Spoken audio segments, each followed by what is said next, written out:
Impregnable. That's how the Vale sees itself. Shielded from Westeros by its mountains. They call the entrance to their land the Bloody Gate because, during the Age of Heroes, a dozen armies supposedly smashed themselves against it. Even if they'd gotten through, the roads of the Vale are narrow, steep, and treacherous. Half their men would have slipped to their deaths, or frozen in the mountain snow. Or so the common wisdom goes. Except the Vale has been conquered. Those vaunted mountains didn't stop the Andals who came by the Eastern Sea. The people of the Vale say that Sir Artus Arryn, the Andal general, flew on the back of a giant falcon and slew the Griffin King on top of the tallest mountain. During Aegon's conquest, one of his sisters did the same, flying her dragon over the Bloody Gate and up to the Eyrie, the Arryn stronghold. And the Arryn boy king yielded the Vale in return for a ride on the beast. Do you sense the theme here?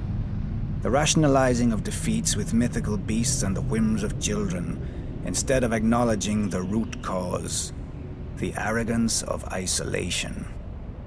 The men of the Vale are so proud of their mountains, they can't abide any flaw in them.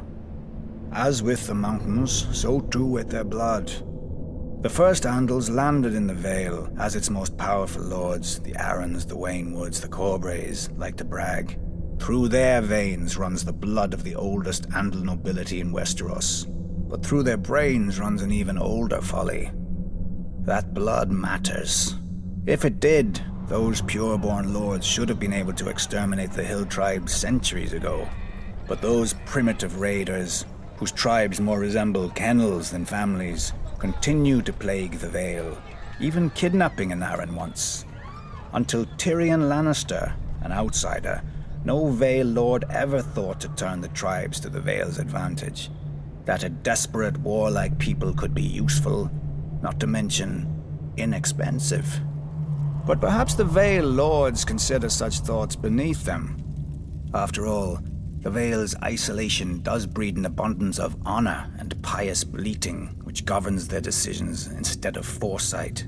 Like a blind man who can only guess where his horse is taking him. I doubt Jon Arryn had even prepared for civil war when he raised his banners instead of handing over his young wards, Ned Stark and Robert Baratheon, to the Mad King. Honor demanded, and Lord Arryn obeyed. He'd have done the same if the boys hadn't been the lords of two great houses, who could field mighty armies of their own.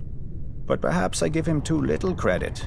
After all, if the war went against them, only Lord Arryn had a nice, impregnable castle to retreat into, and he was wise enough to take poor Lysa Tully into his bed to win the Riverlands as allies. Jon Arryn won, then Jon Arryn died.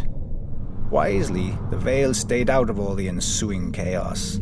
Its crops did not burn or wither in the fields from lack of men to tend them. Its strength was not drained by forced marches to futile skirmishes.